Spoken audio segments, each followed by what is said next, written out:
Hello කොහොමද ඔයාලට? අද මම අරගෙන ආවේ ඔයාලගේ ගෙදර විශේෂ අවස්ථාවකට ලේසියෙන් හදාගන්න පුළුවන් ෆින්ගර් ෆුඩ් අයිඩියා එකක්. එකම පිටි ඩෝ එකකින් කොහොමද මේ මිනි පීසා හදන්නේ සහ මිනි සොසේජස් බන් හදන්නේ කොහොමද කියලා තමයි අද මේ වීඩියෝ එකෙන් අරගෙන එන්නේ. ඒ විතරක් නෙමෙයි විශේෂයෙන්ම කියන්න ඕනේ මේ ඩෝ එකෙන් ඔයාලට ඕනෑම බන් වර්ගයක් හදාගන්න පුළුවන්කම තියෙනවා. එකම පිටි ඩෝ එකකින් අපිට මේ ඔක්කොම හදන්න පුළුවන්කම තියෙන නිසා කාල වේලාව ගොඩක් අඩුයි වගේම වියදමත් ගොඩක් අඩුයි. ඉතින් මේ තියෙන ඉන්ග්‍රීඩියන්ට්ස් ඔයා හරියටම ගත්තොත් මේ දේවල් රසට වගේම සොෆ්ට් එකට ඔයාලට හදාගන්න පුළුවන්කම තියෙනවා. එහෙනම් වැඩි කතා නැතුව අපි යමු වීඩියෝ එකට.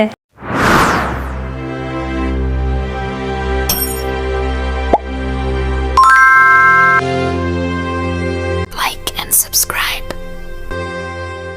මුලින්ම පිටි එක අනන්න පුළුවන් ප්‍රමාණයේ ලොකු භාජනයක් අරගන්න. ඊළඟට මම මෙතන පිටි ග්‍රෑම් 600ක් පෙරලා අරගෙන තියෙනවා. මේ පිටි එකටම පුරෝපු ඊස්ට් තේ හැඳි දෙකක් එකතු කරගන්නවා. මම සීල් කරපු ඊස්ට් එකක් ගත්ත නිසා තමයි මේ විදිහට පිටි එකටම එකතු කරගන්නේ. හැබැයි ඔයා ලූස් ඊස්ට් එකක් ගන්නවා නම් එහෙම නැත්නම් සීල් කරපු ඊස්ට් එකෙන් භාගයක් අරගෙන ඉතුරු භාගෙ තව දවස් දෙක තුනකින් ගන්නවා නම් කවදාවත් ඔයා පිටි එකට කෙලින්ම එකතු කරන්න එපා. ඊස්ට් තේ හැඳි දෙකයි, සීනි තේ හැඳි දෙකයි, මද රස්නි උණු වතුර තේ හැඳි දෙකක් දාලා හොඳට කලවම් කරලා ඔයාට පුළුවන් මේක බ්ලූම් වෙන්න තියන්න. ඊළඟට ඊස්ට් එක ඇක්ටිව්ද කියලා බලලා චෙක් කරලා ඔයාට පුළුවන් මික්ස්චර් එකට එකතු කරගන්න. මම පිටි එකයි ඊස්ට් එකයි මේ වගේ හොඳින් කවලම් කරගෙන ඊළඟට එකතු කරගන්නවා සීනි තේ හැඳි 6ක්. සීනි එකත් මේ වගේ කවලම් වුණාට පස්සේ මම එකතු කරගන්න නම් ලුණු වතුර. ඔයාට ලුණු කුඩු උනා එකතු කරගන්න පුළුවන්. මම තේ හැඳි 3ක් එකතු කරගන්නවා. කුඩු එකතු කරගන්නවා නම් තේ හැඳි 2මාරක් වගේ එකතු කරගන්න. ඔයා ඊස්ට් එක බ්ලූම් වෙන්න වෙනම සීනි එකතු කරගත්ත කෙනෙක් නම් අනිවාර්යෙන් ඒ සීනි ප්‍රමාණය මෙතනින් අඩු කරගන්න. දැන් ඒකත් අපි හොඳින් කවලම් කරගන්නවා. ඊළඟට අපිට තියෙන්නේ මද රස්නි උණුසුම් වතුර ටික ටික එකතු කරගෙන ඩෝ එකක් හදාගන්න. මේ ඩෝ එක ගොඩක් තෙතමනේට හදාගන්න එපා. මොකද ඊළඟට අපි බටර් එකතු කරගන්නවා. වතුර ප්‍රමාණය නම් හරියටම කියන්න බෑ. මට කෝප භාගයක් ගියා. හැබැයි ඔයාලා එකපාරේ ප්‍රමාණයම එකතු කරගන්න එපා. දේශගුණික උෂ්ණත්වය අනුව වතුර ප්‍රමාණය වෙනස් වෙන්න පුළුවන්. ඒ නිසා හොඳම දේ තමයි වතුර ටික ටික එකතු කරගෙන මේ වගේ ඝන ඩෝ එකක් හදාගන්න. ඔයාට මේක ඉක්මනින් වගේ අනා ගන්න ඕනේ නම් මැෂින් එකේ වගේ දාලත් අනා ගන්න පුළුවන්. එහෙම නැතිනම් ඔයාගේ හෑන්ඩ් මික්සර් එකට හුක් එක දාලත් ඔයාට මේක කරගන්න පුළුවන්. එහෙම කරගන්නවා නම් ඔයාට විනාඩි 15ක් වගේ ඇතුළත මේක සොෆ්ට් ඩෝ එකක් කරගන්න පුළුවන්. හැබැයි ඔයා මේක අතින් අනා ගන්නවා නම් විනාඩි 25ක් 30ක් වගේ කාලයක් ඇතුළත සොෆ්ට් ඩෝ එකක් වෙනකන් කම්මැලි නොවි මේක අනා ගන්න ඕන. දැන් මම මේ මිශ්‍රණයට එකතු කරගන්නවා කාමර උෂ්ණත්වයේ තියාගත්ත බටර් ග්‍රෑම් 60ක්. දැන් ආයෙත් අපි හොඳින් අනා ගන්න ඕනේ. බටර් එකතු කරගත්තට පස්සේ ඔයාට දැනෙයි මේ මිශ්‍රණය ටිකක් තෙතමනේ වැඩි කියලා. එහෙමයි කියලා ඔයා කිසිම මොහොතක මේකට ආයෙ පිටි එකතු කරගන්න යන්න එපා. ඔයා මේ අනන ප්‍රමාණය වැඩි වෙද්දී ටික වෙලාවක් යද්දිම මේක සොෆ්ට් ඩෝ එකක් වෙනවා. ඔයාට බලා ගන්න පුළුවන්. වෙන්න ඕනේ ඔයා මේක වැඩි ප්‍රමාණයක් අනන එක. එහෙම නැතුව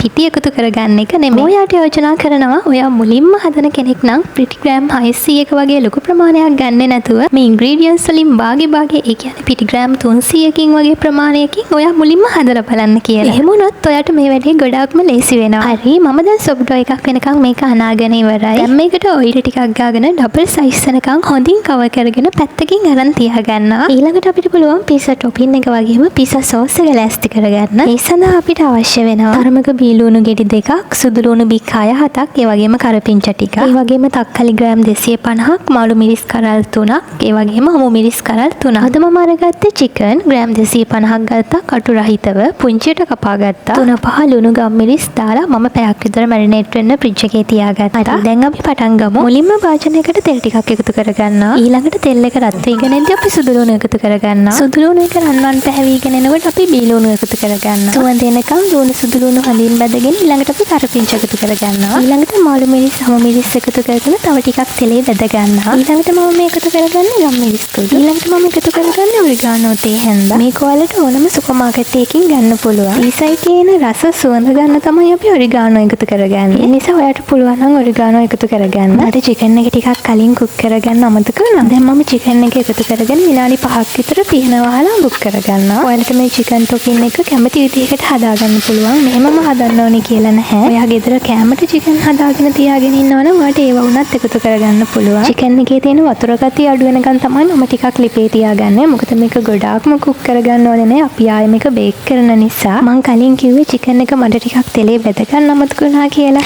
ඉතින් මඩ ටිකක් හිතට සෙට් මදි වගේ. ඒ හින්දා මම ආයෙ තෙලේ චුට්ටක් බැද ගන්න යන්නේ. තෙලේ චුට්ටක් බෙදලා ගත්තාම රස ටිකක් වැඩි කරගන්න පුළුවන්. මට මුලදී අමුතු වුණු නිසා තමයි දෙවෙනි පාරටත් මෙහෙම කරන්න ඕනේ. ඔයාලත් එක එක කැමති විදි තියෙනවා නම් මේක ඔයාලා කැමති විදිහකට හදාගන්න. මම සෝයා සෝස් ටිකකුත් එකතු කරගත්තා. මේ වෙලාවේදී රස බලලා ලුණු මදි නම් එකතු කරගන්න පුළුවන්. ඊළඟට අපි යන්නේ පීසා සෝස් එක හදාගන්න. මම අර වාජනයේටම තෙල් ටිකක් එකතු කරගන්නවා. ඊළඟට සුදු ලුණු, කරපිංචා, බීලුණු, හමු මිරිස් එකතු කරගන්නවා. ඔයාලට මතක ඇති අපි කපාගත්ත ඔක්කොම චිකන් එකට එකතු කරගත්තේ නේ. අපි එතනින් භාගයක් තියාගත්තා මේ සෝස් එක හදාගන්න. දැන් මම මේ එකතු කරගන්නේ ගම්මිරි. ඔරිගානෝ තේ හැන්දක් මම සෝස් එකටත් එකතු කරගන්නවා. මේ හැම දෙයක්ම මම ඩිස්ක්‍රිප්ෂන් බොක්ස් එකට ඇඩ් කරලා තියන්නම්. ඒ නිසා ඔයාලට මතක තියාගන්න අවශ්‍ය නැහැ. ඊළඟට මම තක්කලි, මාළු මිරිස් ඔක්කොම එකතු කරගන්නවා. මේ වෙලාවේදී හරිම සුවඳයි. මේ වෙලාවේදී මම තව තක්කලි සෝස් මේස හැන්ද දෙකක් එකතු කරගන්නවා. අවසාන වශයෙන් රසායන ලුණු ඒ වගේම සීනි ටිකක් එකතු කරගන්න පුළුවන්. අත්‍යවශ්‍යම නැහැ. නමුත් එකතු කරගත්තත් රස ටිකක් වැඩි කරගන්න පුළුවන්. අපි මේක ටිකක් නිවෙන්න තියාගෙන ඊට පස්සේ බ්ලෙන්ඩ් කරලා තමයි අරගන්න ඕනේ. අවසාන වශයෙන් රස බලලා අඩුපාඩු එකතු කරගන්න. මම දැන් කලින් භාජනයේම බන් ටිකට අවශ්‍ය සොසේජස් ටික ෆ්‍රයි කරගන්නවා. හරි දැන් අපේ ලිපේ වැඩ ඔක්කොම ඉවරයි. ඒ වැඩ ටික ඉවර වෙද්දී අපේ ඩෝ එක ඩබල් සයිස් වෙලා තියෙනවා. දැන් අපිට පුළුවන් මේකේ වායුව මේ විදිහට ඉවත් කරගන්න. ඊළඟට පිටි ටිකක් කියලා මේක ඩෝ එකක් විදිහට හදාගන්න. ඊළඟට අපි මේ විදිහට ඩෝ එක කොටස් කරගන්නවා. ඊළඟට මම කරන්නේ කිරලා ග්‍රෑම් 25 30 අතර ප්‍රමාණයන්ගෙන් රවුම් හදාගන්නවා. ඊළඟට තව විනාඩි 10ක් විතර මේක කිචන් ටවල් එකකින් වහලා තියාගන්න. ඊළඟට අපිට පුළුවන් මෙතනින් එකින් එක අරගෙන අවශ්‍ය දේ හදාගන්න. මම මුලින්ම හදාගන්නේ සොසේජස් බන් ටික. සෙන්ටිමීටර එක වගේ ඝනකම එන්න මම මුලින්ම මේක තුනී කරගන්නවා. ඊළඟට මම මේක ඇතුළට නමලා එජ් එක ටිකක් තද කරගන්නවා. ඊට පස්සේ අපි හැමීට ඉස්සරහට රෝල් කරනවා. ඊළඟට ඔයාලට පුළුවන් මැදි ඉඳන් එළියට විහිදෙන විදිහට ඔයාගත්ත සොසේජස් ප්‍රමාණයන්ට මේක හදාගන්න. මම අදගත්තේ පොඩි සොසේජස් එක. ඊට පස්සේ ඔයාලට පුළුවන් මේ සොසේජස් එක වටේ මේක ඔතා ගන්න. ඔතාගෙන ඉවර වෙලා එජ් එක ටිකක් තද කරන්නත් අමතක කරන්න එපා. නැත්නම් එතනින් ලිහෙන්න පුළුවන් බේක් එකෙත්. මේ තියෙන්නේ ඔයිල් පේප් එකක්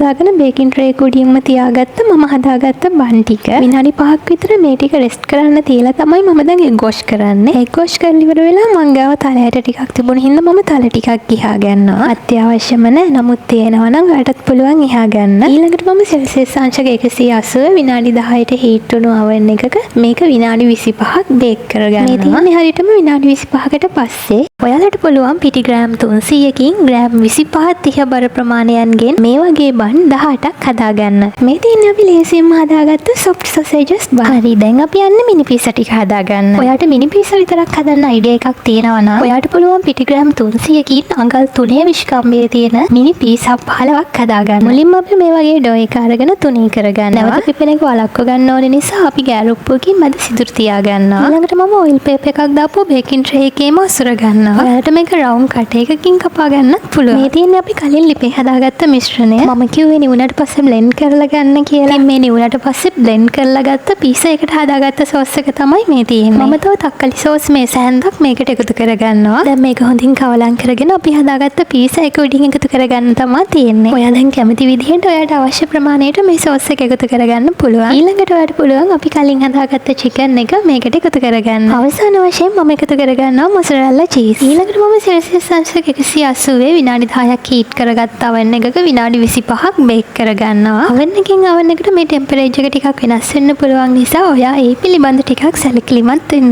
ඔයාලට කැමති නම් oven එකෙන් එළියට ගත්ත ගමන් මොසරෙල්ලා චීස් එකතු කරන්නත් පුළුවන්. මොකද ඒ රස්නෙත් ඇති චීස් එක මෙල්ට් වෙන්න. oven එකෙන් එළියට ගත්ත ගමන්ම වටේට බටර් ටිකක් ගන්න. සොෆ්ට් වගේම ලස්සන පෙනුමක් ගන්න පුළුවන්. ඉතින් දැන් මේ ඔයගොල්ලෝ දකින්නේ අපි හදාගත්ත මිනි පීසා වල අවසානය. හරිම සුවඳයි වගේම හරිම රසයි. ඉතින් ඔයාලා දැක්ක ලොකු වැඩ මුකුත් තිබුණ නැහැ. ඒ වගේම ලොකු වියදමක් දරන්න වෙන්නෙත් නැහැ. මිල අධිකයි කියලා ගන්න තියෙන දෙයකට තියෙන්නේ මොසරෙල්ලා චීස් එක විතරයි. ඉතින් මම ඉදිරියේදී බලාපොරොත්තු වෙනවා මේ මොසරෙල්ලා චීස් ගෙදරම හදාගන්න විදිහත් වීඩියෝ එකක් අරගෙන එන්න. ඉතින් ස්මෝල් බිස්නස් කරන අයට ඒ වගේම ගෙදර පුංචි අවස්ථාවලට මේ වගේ දෙයක් මම හිතනවා ගොඩාක් වැදගත් වෙයි කියලා. ඉතින් අනිවාර්යෙන් ඔයාලා try කරලා බලන්න. ඒ වගේම රසගුණ කමෙන්ට් එකක් දාන්නත් අමතක කරන්න එපා. අපි නැවත දවසක තවත් රසවත් වීඩියෝ එකක් අරන් මේ බලාපොරොත්තු වෙමින් අදට සමු ගන්නවා. ඔබට සුබ දවසක්.